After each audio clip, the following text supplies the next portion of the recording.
শান্ত থেকে কিভাবে সমস্যার মোকাবেলা করা যায় সেটি গৌতম বুদ্ধের এই গল্পটি থেকে তোমরা জানতে পারবে। একবার গৌতম বুদ্ধ একটি গ্রামের মধ্য দিয়ে যাচ্ছিল। সেই গ্রামে তার কয়েকজন শিষ্য ছিল আর কয়েকজন ছিল তার বিরোধী। যখন গৌতম বুদ্ধ যাচ্ছিল ঠিক তখন তাকে কয়েকজন ঘিরে ফেলে আর গালাগালি করতে শুরু করে। তখন গালাগালি করার পর যখন তারা থেমে যায় তখন গৌতম বুদ্ধ বলে, যদি আপনাদের বলা শেষ হয় তাহলে কি আমি কিছু বলতে পারি? গৌতম বুদ্ধের কাছ থেকে এই ধরনের কথা শুনে তারা অবাক হয়ে যায়। তারা বলে, আমরা তোমাকে এত গালাগালি করলাম, তাতে তোমার রাগ হলো না? বুদ্ধ তাদের উত্তর দিল, তোমরা অনেক দেরি করে ফেলেছ।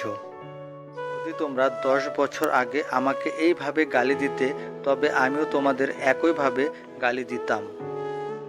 যদি তার থেকেও বেশি কিছু করতে আমি হয়তো তার থেকেও বেশি কিছু করে ফেলতাম।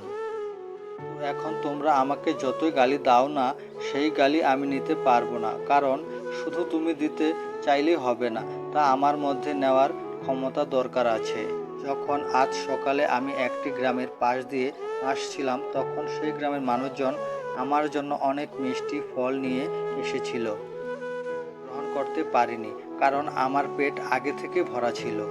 যখন সেই গ্রামের লোকজন মিষ্টি ফিরিয়ে নিয়ে যায় তখন তাদের ভেতর থেকে একজন বলল যে গ্রামবাসীরা মিষ্টি ফিরিয়ে নিয়ে গিয়ে কি করলো? এবার তাদের মধ্য থেকে উত্তর দিল, হয়তো তারা মিষ্টি ফিরিয়ে নিয়ে গিয়ে তাদের আত্মীয় স্বজন বা পরিচিতর মধ্যে দান করে দিয়েছে। তখন গৌতম বুদ্ধ তাদের বলল, তোমরা আমাকে যে গালি দিয়েছ, আমি যদি নিতে পারতাম না তাহলে তোমরা কি তা তোমাদের আত্মীয় স্বজনদের মধ্যে দান করে দেবে? কথা শুনে তারা খুব লজ্জায় পড়ে গেল। তারপর সকলে বুদ্ধদেবের শিষ্য হয়ে গেল। বন্ধুরা, এইরকম ছিল আমাদের গৌতম বুদ্ধ, যিনি তার বুদ্ধির দ্বারা খুব সহজে শত্রুকেও বন্ধুতে পরিণত করতে পারতেন।